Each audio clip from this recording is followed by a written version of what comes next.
Contact us to avail the combo offer of General Studies and Public Administration optional with 20% discount. Hello everyone, welcome to Lukman IAS. Today we will discuss UPSC Prelims 2021 examination, environment and ecology section. Okay, so yes, these first of all what we will do is we will try to know how many questions are coming from environment and ecology section in let's say last 7 to 8 years. Then we will try to know this year what kind of questions were asked by UPSC, and then we are going to discuss each and every question from this year's paper. We will try to know how to approach towards this question. We will also try to know that which sources you are supposed to prepare on the basis of new trend that UPSC is coming with this ecology and environment section. Okay, and ultimately we will also try to know that what Lukman IAS can contribute to your preparation in this regard. Okay, so yes, on this side we have mentioned the number of questions that are coming from environment and ecology section. Now you can see here, since 2013 environment section has gained much importance in prelims examination, and around 20 to 25 questions on an average appeared since 2013 to 2016. But later on the weightage of environment section to some extent declined. You can see here 2017 14 question, then 16 question, and again in 2019 21 questions, but again decline in 2020 14 questions, and this year they asked around 16 such questions in prelims examination.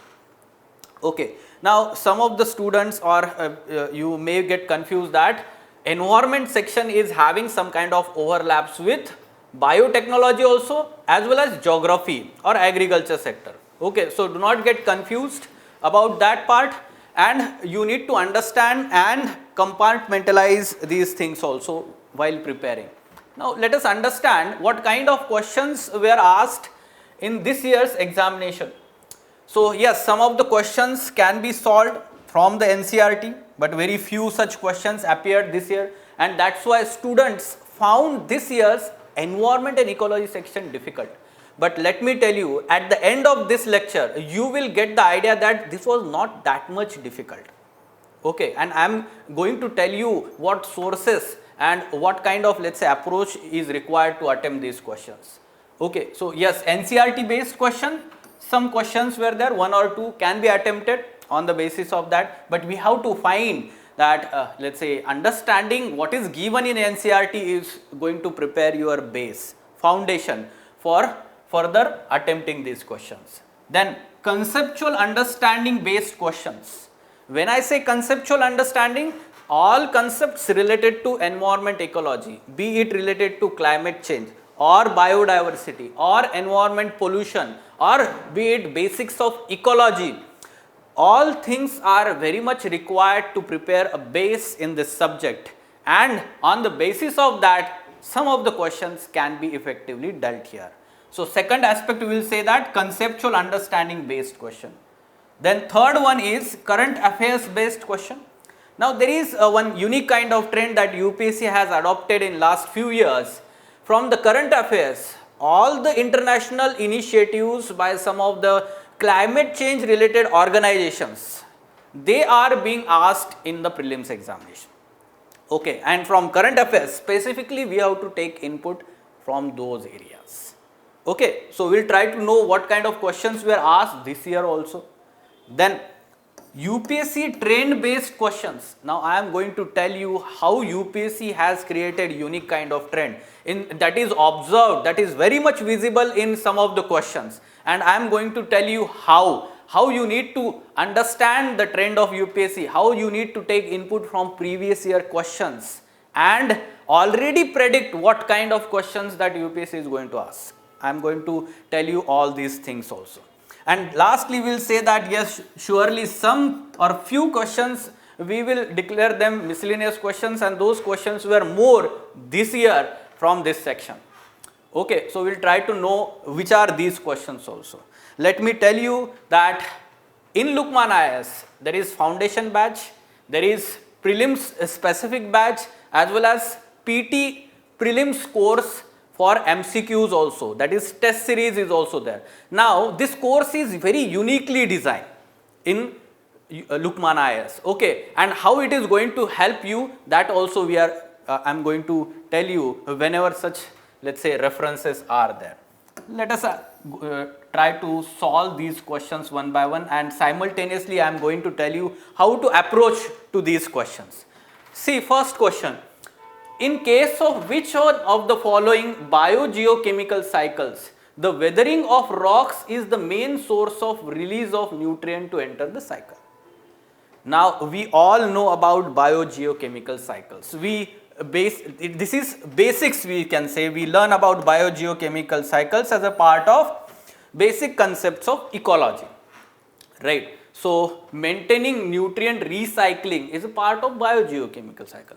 We learn about that, but we generally tend to miss out on phosphorus and sulfur cycle. What we do? We try to complete only carbon and nitrogen and water cycle or hydrological cycle. And UPC has gone one step ahead asking such question now. So what will be the answer to this question? See here, NCERT 12th standard chapter 14 page number 254. Simultaneously you can have a look at NCERT also. And what is given here? The natural reservoir of phosphorus is rock which contains phosphorus in the form of phosphates. When rocks are withered, minute amounts of these phosphate dissolved in the soil solution and absorbed by the roots of the plants. That means the main source of phosphates or phosphorus in the phosphorus cycle is withering of rocks. Okay, so that's why the answer is phosphorus cycle. And yes, some students might have confused with this sulfur cycle. This is not correct. Obviously, we can eliminate these because we learn about them. As I have said earlier, we focus on carbon cycle, nitrogen cycle, but generally we tend to miss out on phosphorus and sulfur cycle. To some extent, sulfur or sulfates are also derived from rocks, but not the same amount that phosphorus. The major source is, we can say here, withering of rocks. Okay, so that's why we need to take input from NCERTs also. We need to carefully read this 12th standard NCERT. At the end, some of these chapters are relating to ecology and environment. So some of the students may not know about this source, and for them you need to read these as a basic understanding of these environment related, ecology related concepts. From this you can attempt this question very easily. Fine. So this is the source, NCERT based question, we can say. Now concept based question, we can understand that very few concept based questions were asked this year. Much of the questions were fact based, information based, and therefore we should not get whatever the questions that are asked on the concepts wrong. Okay, so we need to get them right. So what this question is talking, what is blue carbon? Okay, now when students might have read this and they must have got some kind of smile on their face. After reading all these difficult questions of environment section, this question appears in front of their eyes and suddenly they are smiling. Surely they are smiling because they all know about this. Blue carbon is carbon captured by oceans and coastal ecosystem. Okay, very simple. We know that blue carbon, what is meaning of blue carbon. As against to this, you should be also knowing about green carbon. Now, green carbon is related to whatever the carbon or carbon compounds or organic matter. So, basically we can say forest and plants and trees. So, they actually consist of this storehouse of the green carbon. Okay, so blue carbon, green carbon, they are positive in nature, but what about grey and black carbon? So largely they contribute to the pollution, but also part of, we can say, carbon cycle, right? So we know coal is there, so part of, we can say, brown carbon or grey carbon, or purely we can say that when graphite is there, black carbon we can consider. So that leads to pollution to some extent, right? We were expecting question from the hydrogen also. There are different types of hydrogen, right? Green hydrogen, blue hydrogen, gray hydrogen also, and this was in news because of, we can say, there is hydrogen mission launched by the government, right? So this budget, it was announced by the finance minister, so that's why it was in news. So what is important here? How to prepare such kind of concept based question? Yes, meaning of different terminologies and concepts related to climate change, carbon emissions, greenhouse gases, ozone depletion, biodiversity, pollution related terminologies, okay, and basics of environment and ecology.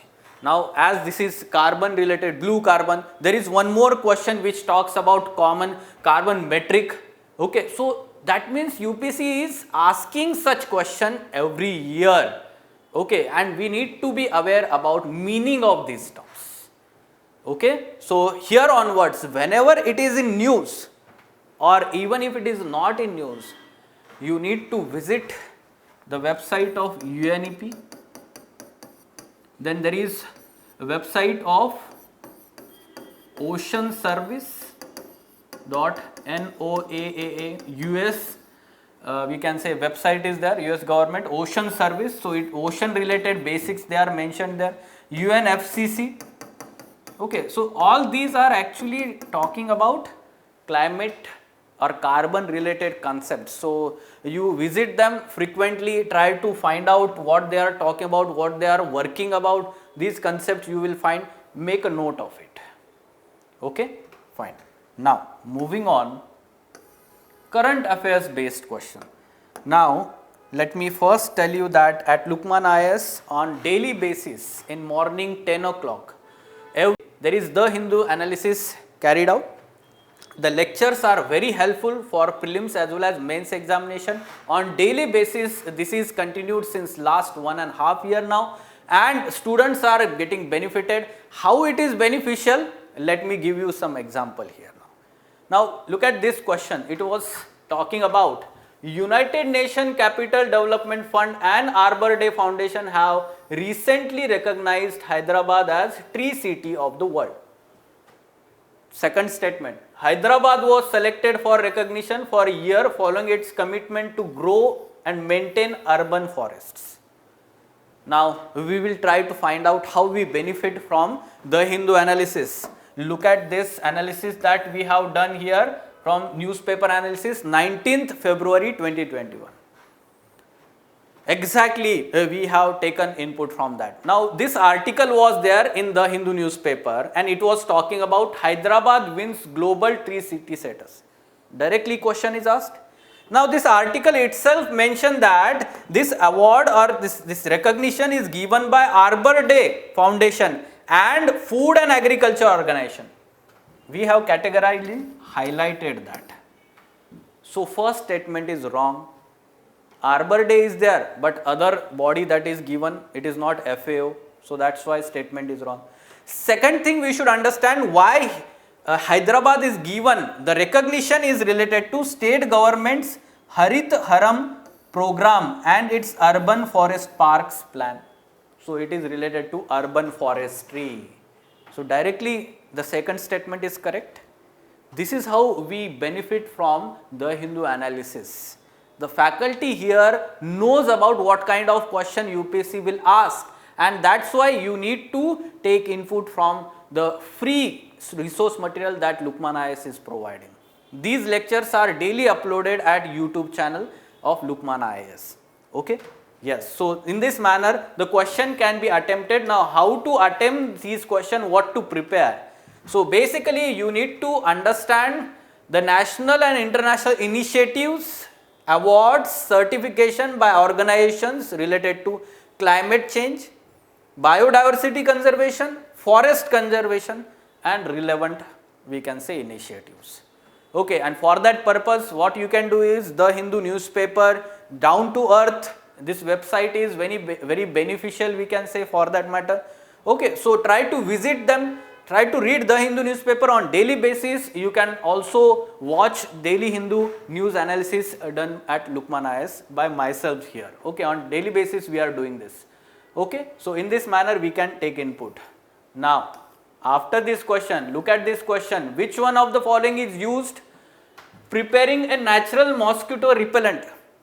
Now some of the students are, keeping always their mind open in their day-to-day life, and that is beneficial because this is GK based question, general knowledge, and the students generally have keen mind. Some of the aspirants, they have keen mind to know many things in their day-to-day life, and surely those students may be knowing about that lemongrass oil is used as a mosquito repellent. Okay, so what input that we need to take here? If next year question is asked in such manner, how do we understand that? Before that, you need to look at previous year questions. So look at this question in 2019. So they have this tendency of asking some medicinal herbs or those plants which are having some kind of economic significance. Look at this, Himalayan nettle. Okay, so it is sustainable source of textile fiber. Right, so that means UPSC is very much keen on asking such questions on medicinal herbs and the plants having economic value or industrial use. Okay, so now onwards, what we'll do? We will try to find out some important medicinal herbs. For example, let me give you example. There is one document released by Ayush Ministry, and it says 20 medicinal plants of 21 for COVID-19 care, and it mentions about all medicinal herbs and basic one page for each medicinal herb, applications, constituents, how which elements it treats about. Okay, so for example, ashwagandha, so first medicine is mentioned there. So you find out this PDF, try to know about these 20 medicinal herbs. Maybe next year UPSC will ask from these 20. Because we know COVID-19 is in news, right? So in this manner, you try to visit Ayush Ministry's website continuously for that purpose. Find out medicinal plants whenever they are in news, find out basics about that. Google them, okay? So yes, basic information of medicinal plants in news, right? So this should be your approach now onwards. See, we are securing one question by analyzing this. We need to analyze the trend also. Just knowing the answers is not at all sufficient. Next year UPSC will ask from other area. You need to know which area that UPSC is going to ask.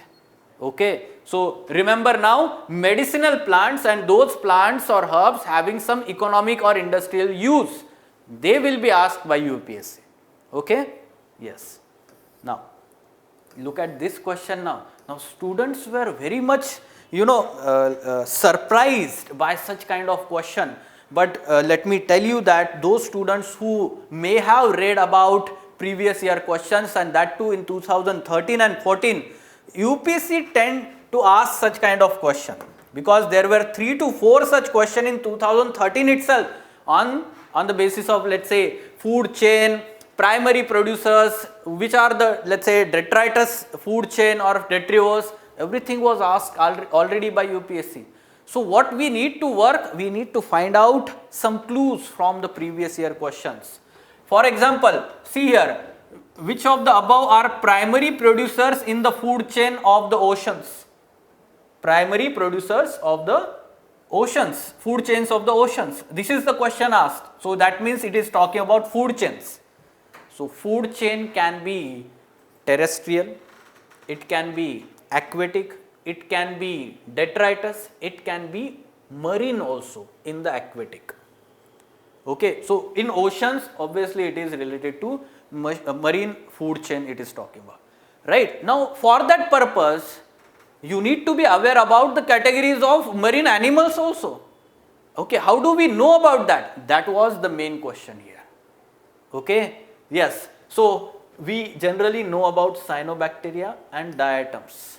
Most of the students are not aware about copepods or foraminifera.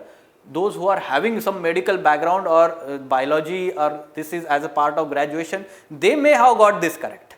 But largely students may not be aware about these two. We remember cyanobacteria, diatoms since, let's say, biology 9, 10 standard. Okay, so how to approach to this question? This was the major concern. Now, if students know about these two, confirm, already they get answer here. We know that cyanobacteria are basically kind of planktons. Okay, so cyanobacteria, they are kind of planktons and they produce their own food. They produce their own food. Rather, let me tell you that during the evolution of these marine animals, cyanobacteria were the earliest one to flood oceans. Okay, and then came the diatoms. Now, diatoms are kind of, let's say, single-celled algae. Okay, and we know that these algae, they are producing their own energy, or we can say food. So they are actually primary producers of ocean food chain. That's why the answer should be 2 and 3. So that means whatever the available knowledge that you have, even during the school level, try to gather that and apply that in the examination. Now onwards, what we are going to do? On the basis of this, yes, we will solve this one also, and then we will try to know how to approach these questions. Yes, it talks about detrivores. Okay, so here they ask primary producers, they ask here other question, detrivores. That means question is to some extent related to concept. Concept here, food chain, food web, primary producers, that pyramid is there, ecological pyramid, food pyramid is there. Right, so concept is there, but fact based questions are on. Information based, that means the knowing primary producers or primary consumers, the trophic levels is not sufficient. We have to find out these animals also in that particular trophic level. So here detrivores it is talking. Generally we know about earthworm, and from the name we can find out that wood lice is to some extent detrivores. What about these three animals? Generally students do not know about them. Okay, and that's why the confusion was between 1, 3, 5 and 1, 2, 3, 4, 5. Okay, so some of the students may have learned about seahorse. Why? Because there was in question in UPSC talking about seahorse, sea lion, sea cow. If you remember previous year questions, there was one question talking about this. If you knew this, then you needed to find out some information about all these options. UPSC used that option here, seahorse. And seahorse actually consumes, we can say that, live animals and planktons, we can say. Zooplanktons. Okay, and that's why it is not detrivores. It also, we will say that it is primary consumer, not detritus. Okay, and that's why the answer is remaining 1, 3, 5. Wood lice is there, earthworm is there, millipedes is also there. Basically millipedes are, you know, जिसको हम goggle गाय बोलते हैं, या फिर हम जिसको the many legged animal, slow moving animal is there, right? So that is also detritus. Okay, so it actually feed on dead leaves, detritus. Okay, so in this manner we have to attempt. Now how to approach such kind of questions? What UPSC is asking, trend here, knowing about the concept of food chain is not sufficient. We have to go one step ahead for attempting these questions. Find out all important organisms at different trophic levels of various food chains, terrestrial, aquatic, marine, detritus. Then only you will be able to attempt this question. How to attempt? Okay, whenever there is, let's say in NCERT, all these are mentioned here regarding these trophic levels and food chain. There in bracket they also mentions about some organism. Find out more organisms about them, Google it, because we know there are only primary producers, primary consumers. UPSC will not ask secondary consumer. They will ask carnivores, they will ask omnivores. Find out which are these in different we can say food chains. In this manner we have to start preparing for this examination. But inputs that we are taking, the trend that we are taking from this analysis is that previous year questions. Take input from previous year questions. So how to prepare? Google about all these primary producers, primary consumers, detrivores, omnivores. Take reference from previous year question. Find out all these organisms or those options which are mentioned in the UPSC papers, previous year questions. Try to find out about them. Okay, now you have understood this. Next question, see kind of question that was asked by UPSC. I was giving reference to you. Yes, see in 2013, largely ecology and environment section this year, they found some kind of inputs from 2013 and 14 paper, largely 2013. Okay, asking questions on these primary producers, food chain and everything that was trained in 2013 and 14. Okay, so yes, see here this question is talking about, with reference to food chains in ecosystem, which of the following kind of organism are known as decomposers organisms? Decomposers are largely, we will say that, detrivores. They feed on dead material. They feed on dead material, right? So yes, this was the question and many students were confused about this at that time. Okay, so you should be aware about what kind of question that UPSC is going to ask here. Now we know that virus requires host to live, right, to reproduce. So virus is not decomposer. Rather we will say that fungi and bacteria, they are, and that's why the answer is 2 and 3 here. Okay, yes. Now moving on to next kind of question.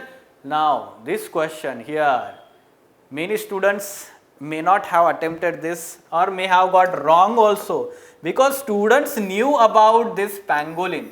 The question says that to reduce the chance of being captured by predators, which of the above organism rolls up and protect this kind of or their vulnerable parts? So which are these animals mentioned? Hedgehog, marmot and pangolin. Now pangolins were in news. Pangolins, why they were in news? Because of dilemma, or we can say the discussion that was going on over origin of coronavirus, and some let's say theories, they are saying that the origin of coronavirus is from bats to pangolin, pangolin to human. This is how the journey of coronavirus was that.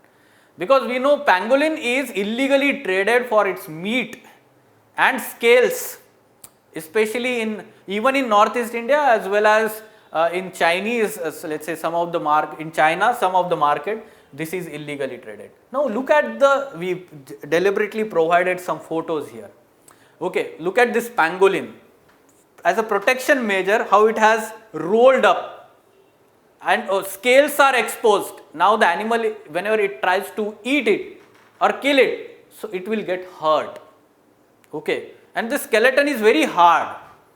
Okay, like look at the hedgehog here. Hedgehog also cover itself and rolls up like this, and the scales, they are actually affecting, or the predator is not able to kill this, we can say, hedgehogs here. But what about the second animal, marmot? Basically they are kind of rodents. They do not roll up. When they see predator, obviously they run away. Okay, so this was actually difference, and that's why the answer is 1 and 3 only. The answer is 1 and 3 only. Now for such kind of questions, what we need to do is we have to take some risk. We had to take risk from 3 only and 1 and 3 only. Some of the students may have learned about hedgehogs, what are they, okay, but most of the students may not know about this. So they had to take some calculated risk here, because they know about pangolin, because they may have studied on origins of this coronavirus. This was in news in last 1 year continuously, and that's why in this manner we need to also take from current affairs inputs. So context of current affairs, but the question is basic. In future, suppose such, let's say, animals, suppose they are illegally traded. Like every year UPSC asks question on some animals. Last year they asked about elephant, right? The life of elephant, they asked about that. And that's why students got confused. 4 statements were there, right? So whenever some animals, be it they are illegally traded or vulnerable, critically endangered, know some features, characteristics of these animals now, along with their habitat, threats and IUCN status. Got it? Yes. So this is how we are going to approach here onwards to these type of questions. Now, look at this question. It talks about New York Declaration on Forest. Which of the following statement is correct? Okay, so to some extent it was in not news, major mainstream newspapers, they did not cover it. That's why obviously majority of institutes in their current affairs, they did not cover it. But let me tell you that it was in news for some reason. I am going to tell you that. Yes. So about this statement, it was first endorsed at United Nations Climate Summit in 2014. Now this is correct statement. It was endorsed in 2014 for the first time. It endorses a global timeline to end the loss of forest. This is also correct. It talks about by end of 2020, we need to bring down the 50% forest degradation, forest loss, and by 2030, we have to completely end the forest loss. We have to conserve, protect whatever the forest is there. These were the fixed timelines. So obviously second statement is also correct. It is legally binding international declaration. This is incorrect. This is not legally binding. And it is endorsed by government, big companies, indigenous communities. Yes, private participation is there. Right? So protection of forest, afforestation measures by the private sector. This is also part, and indigenous communities. They are given role here. India was one of the signatories since its inception. This is incorrect statement. Okay, and that's why 1, 2, 4 first is the correct. Now why this was asked? In 2021, the targets under this 2020 target was not achieved, and that's why it was revised. That's why it was revised earlier in 2021 this year, and that's why it was in news. Largely it was not covered in mainstream media. But if you visit the website of New York Declaration on Forest, this declaration, they mention about this. In 2021, this was updated to respond to the lack of progress towards 2020 targets and reflect new ambition on commitments. Every year, UPC asks 1 or 2 questions related to international conventions, agreements, protocols, declarations related to climate change, biodiversity, wildlife protection, forest conservation, wetland conservation. In this manner, we have to prepare for our examination. So whenever such kind of international declaration, agreement, convention that is in news, prepare thoroughly about them. Do not depend on any kind of, let's say, monthly magazine. I am telling you for this purpose again. You need to read them, but you also need to go to website of these declaration, find out all the basic information about it. What is going on? That only that will be the sufficient information.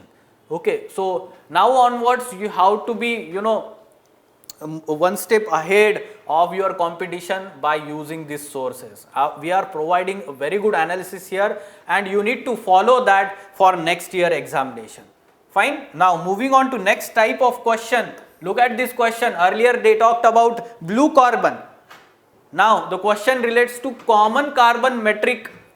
Every year UPC asks such kind of unique term, some international initiative by one non-profit organization or international, let's say, organization like UNEP is there, UNFCCC is there, or we can say IUCN, but this is not much in news. Like this was not much in news, common carbon metric. This was being used for long time. This is developed by UNEP, but it is related to what? The name does not suggest anything. It does not give idea, right? So students get confused about all 4, right? Common carbon metric.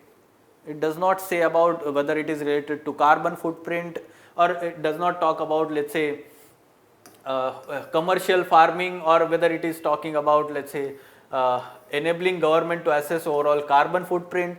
Rather, we need to be very specific knowing about this.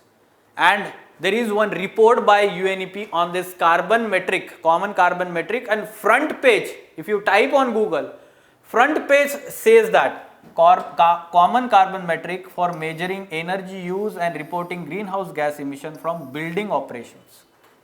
Specifically, it is related to building operations, and that's why answer is A, assessing the carbon footprint of building operations around the world.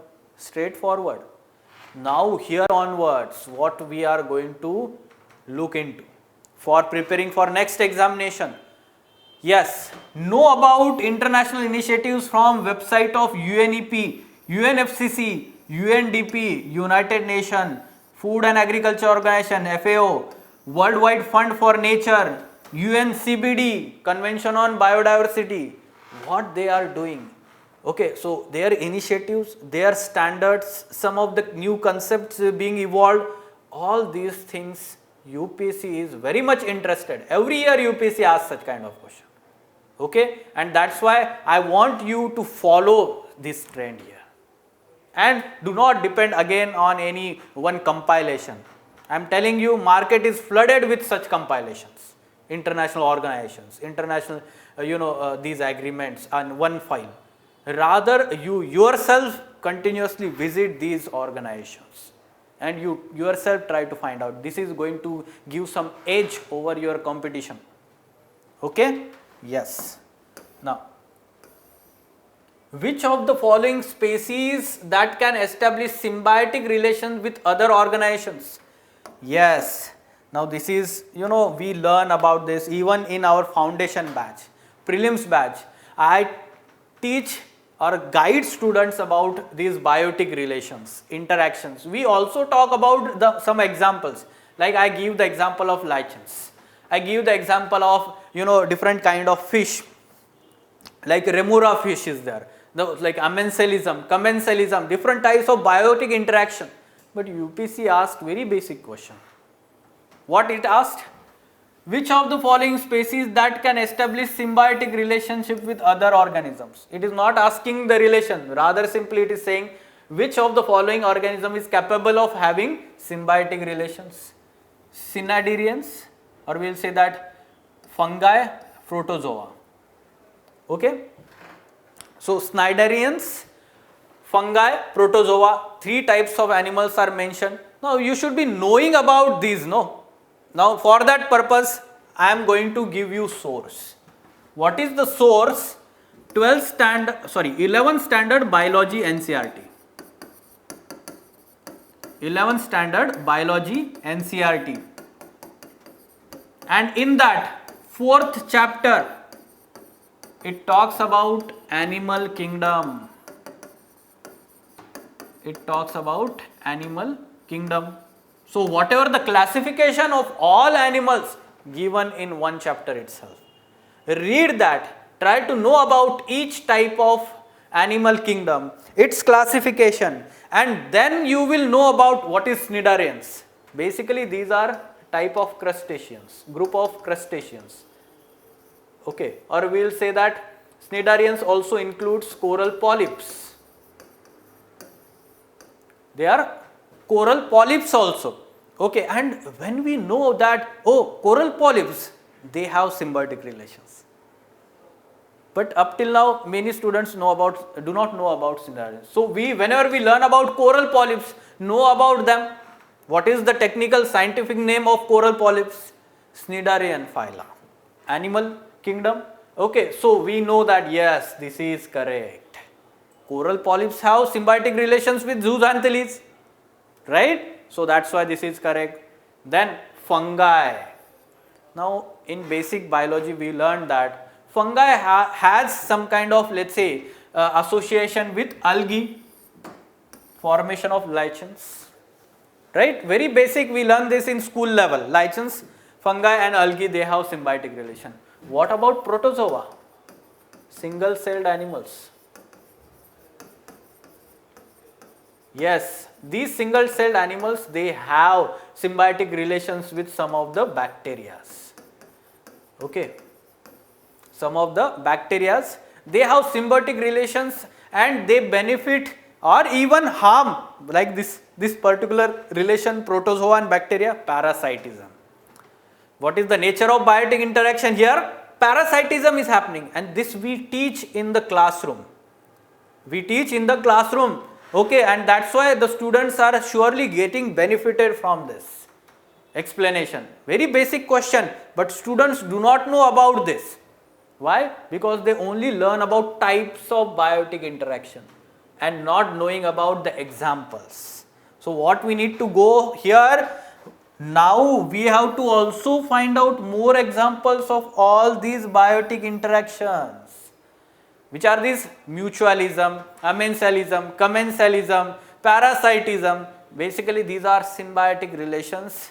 When these, let's say, two or more species live together, they are dependent on each other, that is symbiotic relation. But some of them relations can be negative, some of them can be positive. Some animals can be harming. Okay, so like parasitism. So in this manner we should try to understand here onwards what is your responsibility. In the preparation, you will be finding all these examples of biotic interactions.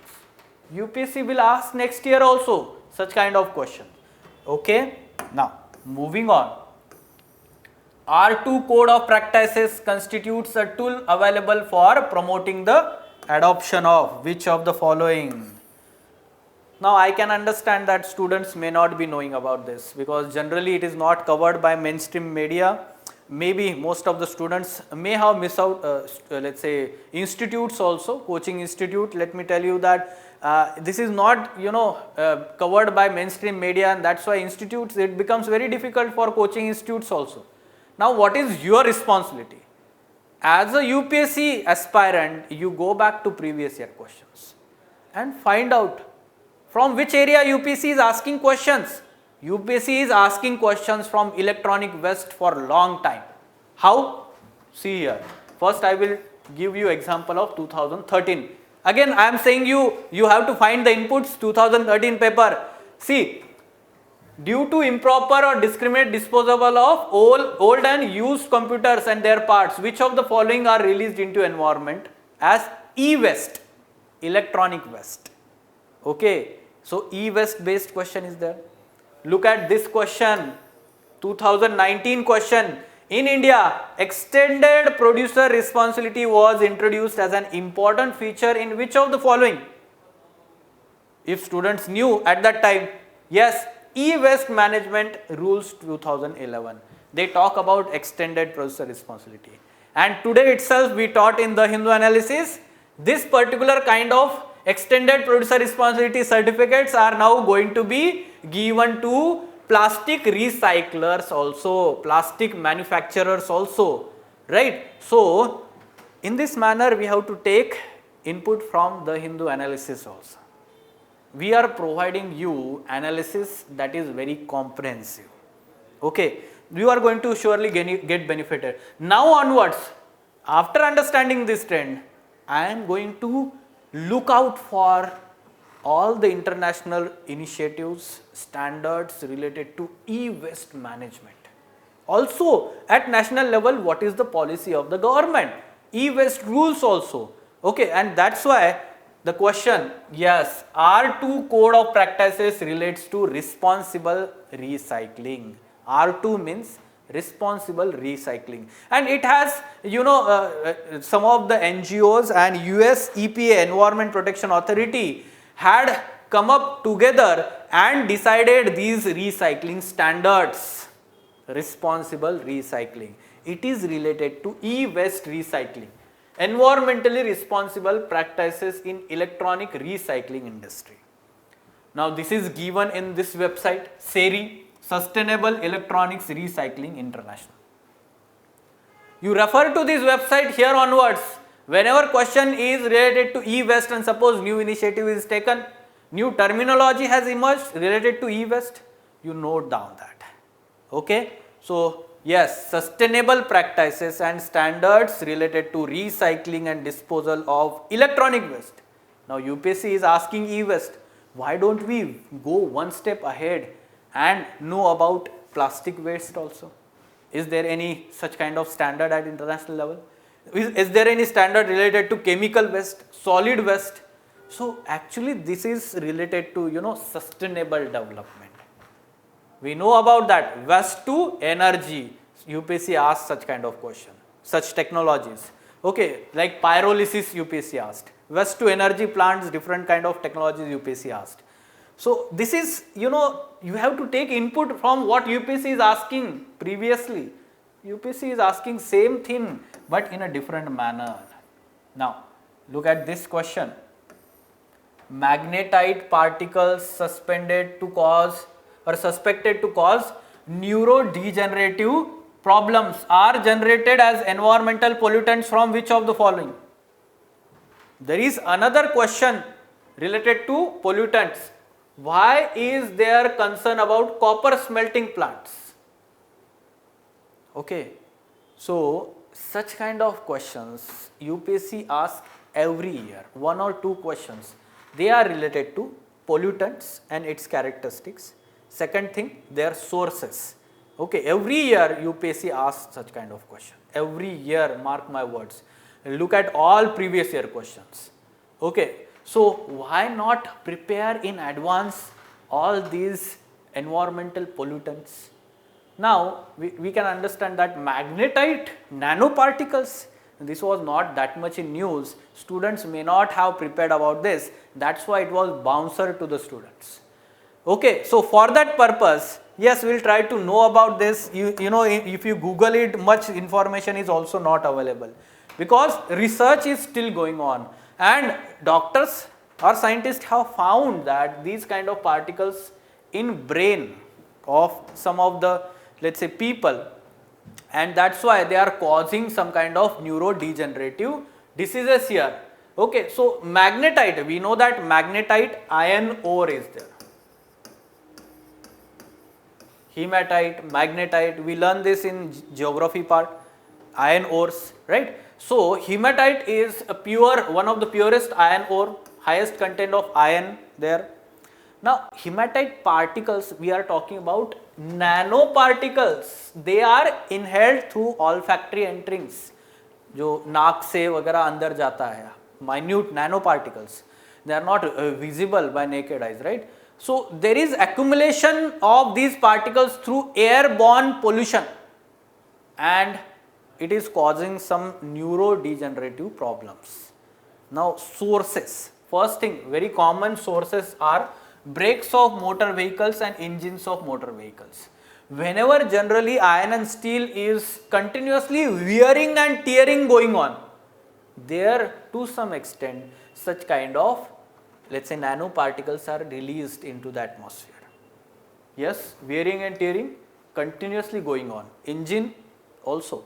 Then microwave stoves within home. Some of the studies also have shown that there is nanoparticle released from this also. And also power plants. There is some kind of confusion. There is some kind of confusion regarding this telephone lines. There is no, let's say, substantial material on the internet regarding this. There is also confusion over whether it is micro stoves within the homes or it is talking about, let's say, burning on the mass scale. But some of the sources says that yes, micro stove within home also they release this magnetite.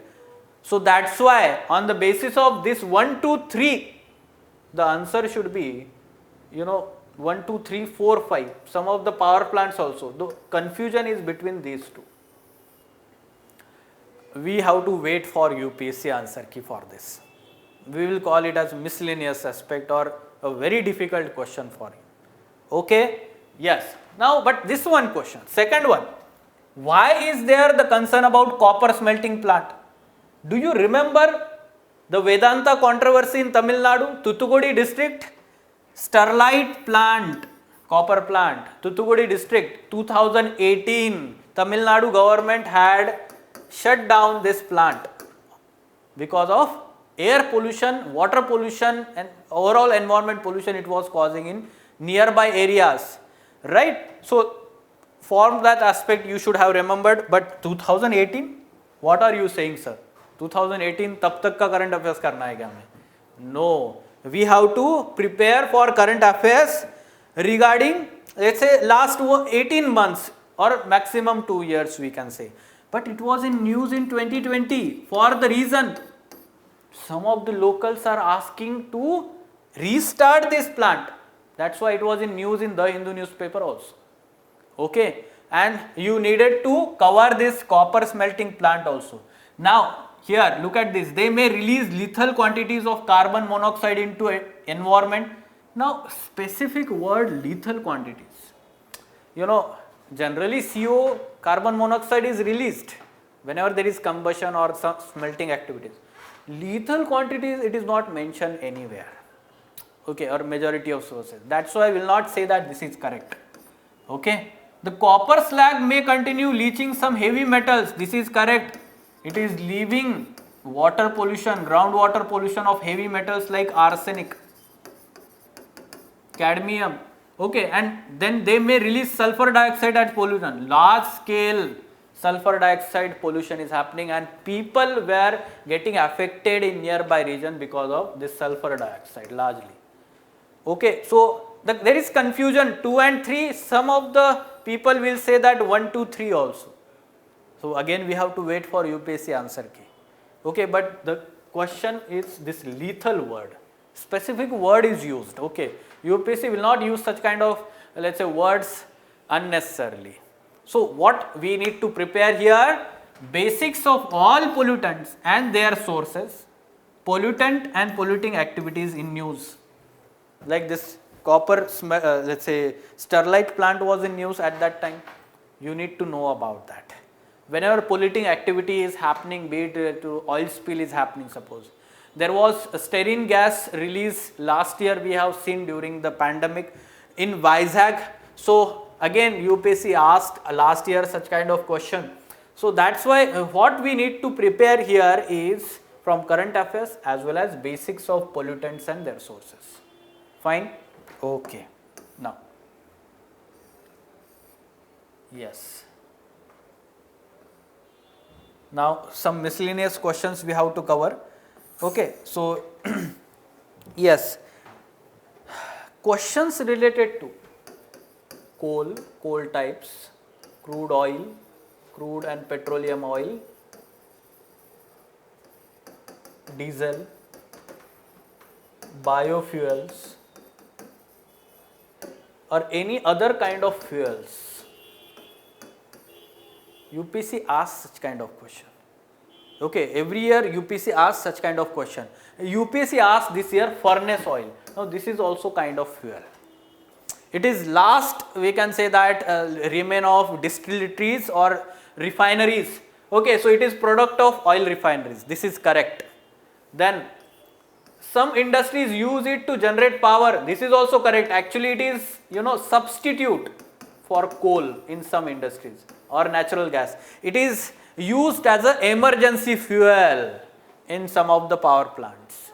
Then its use causes sulfur emissions into environment. Surely it will cause some kind of sulfur emissions. Crude oil and its products, when there is combustion, there will be sulfur dioxide or sulfur compounds, so there will be emission of sulfur. That's why the answer here is 1, 2, 3. Okay, so to some extent you have to follow this trend also. Fuels, now this is, you know, conventional, traditional fuels. What about renewable sources of energy or those kind of fuels or sources of energy? Prepare them also. UPSC asks solar energy, wind energy, tidal energy related questions. Okay, so we will prepare for that also, and nuclear sources, resources also. Now look at this question. Which one of the following is a filter feeder? Now this was bouncer for students. बहुत सारे students ने इसको risk लिया है. I came to know, but students got this wrong. So here filter feeder, the concept is related to actually filtering water with the help of gills, and you know, unwanted material is removed and only food is taken up.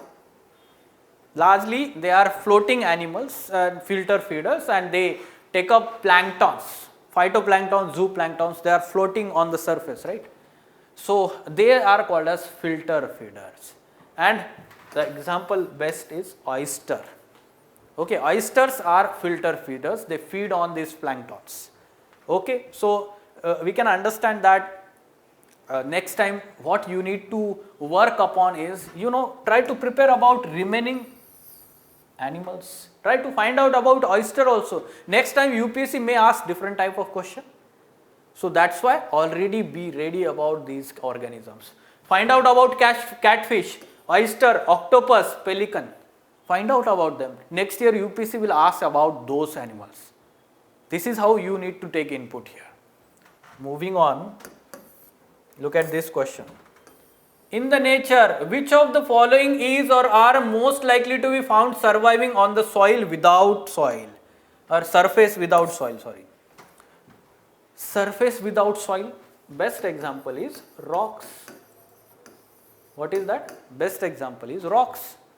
Surface without soil, or we will say that walls, or we will say that plants, or trees without soil, na? Surface.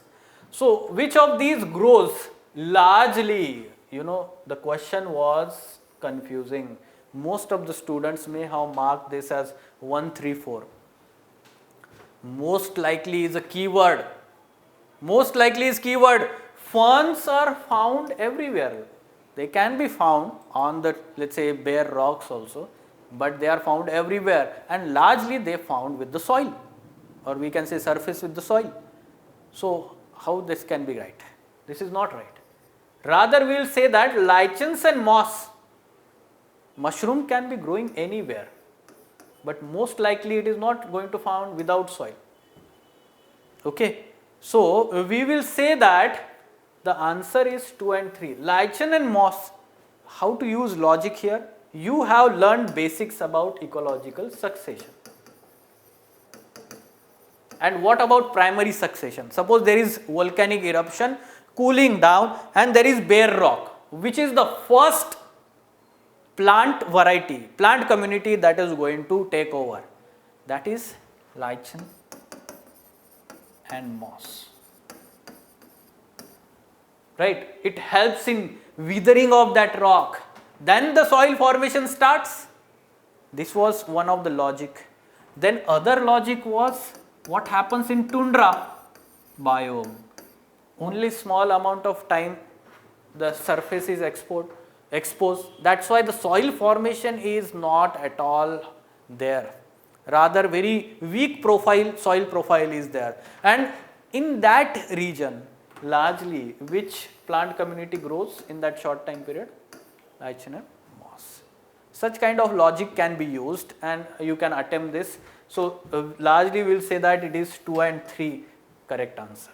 Fine. So in this manner we have to take input, and what did we learn from this analysis? Very important.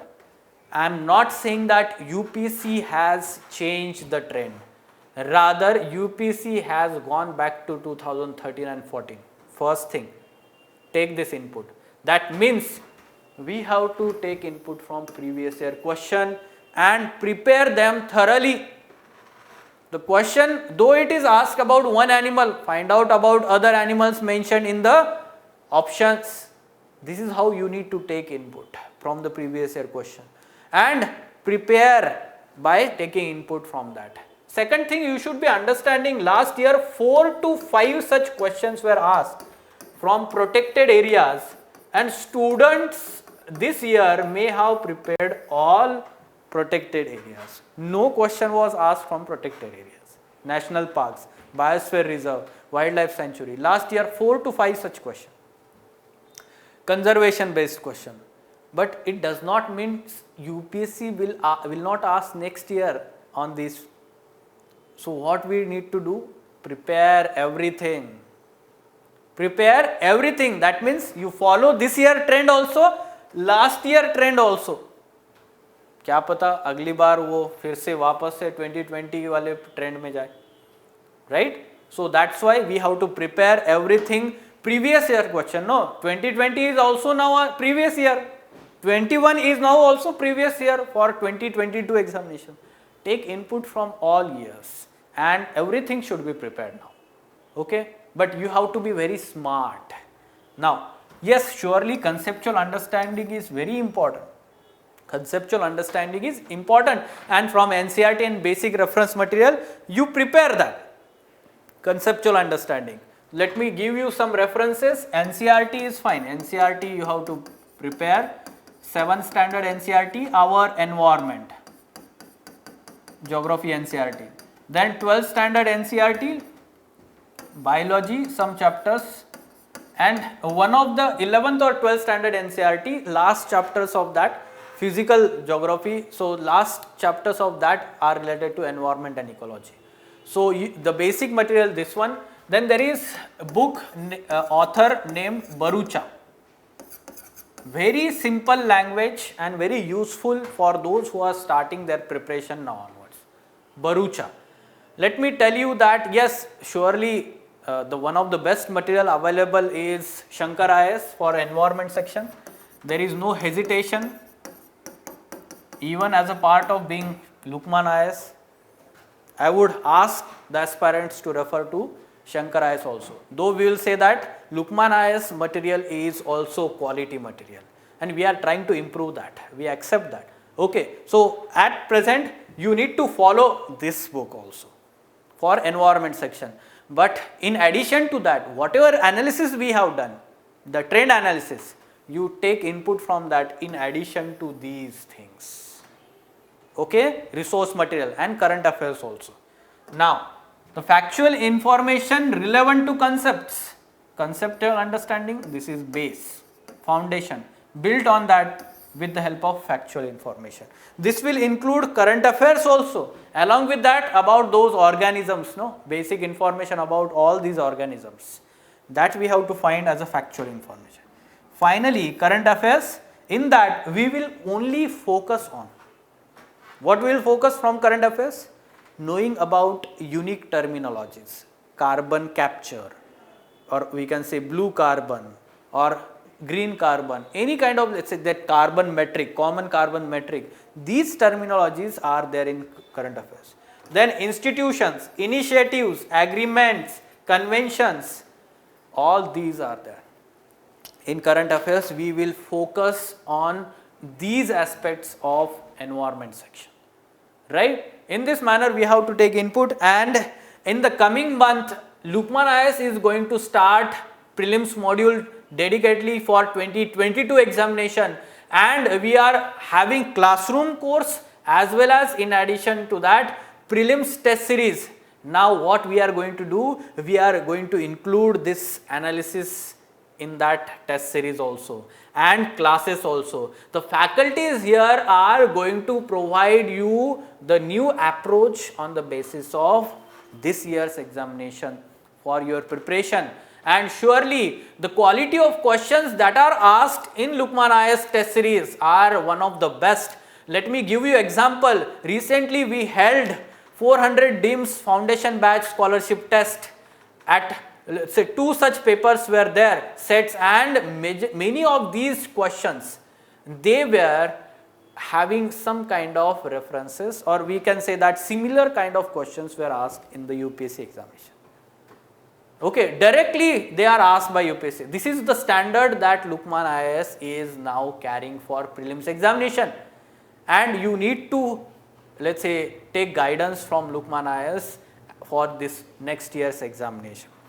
Okay, so I believe that you have benefited from this analysis. In future, if you have any kind of doubt, you can contact Lukman IAS. Here onwards, the remaining modules will be also covered. The other faculties will be also providing you all the analysis remaining modules. Fine. For further information related to test series, prelims test series that is going to start next month, you can contact Lukman IAS. You can visit Lukman IAS website for resource material, as well as daily The Hindu analysis video is uploaded. Live lectures are happening at morning 10 o'clock. For that purpose, you can subscribe Lukman IAS YouTube channel also. Fine. Thank you so much. Contact us to avail the combo offer of General Studies and Public Administration optional with 20% discount.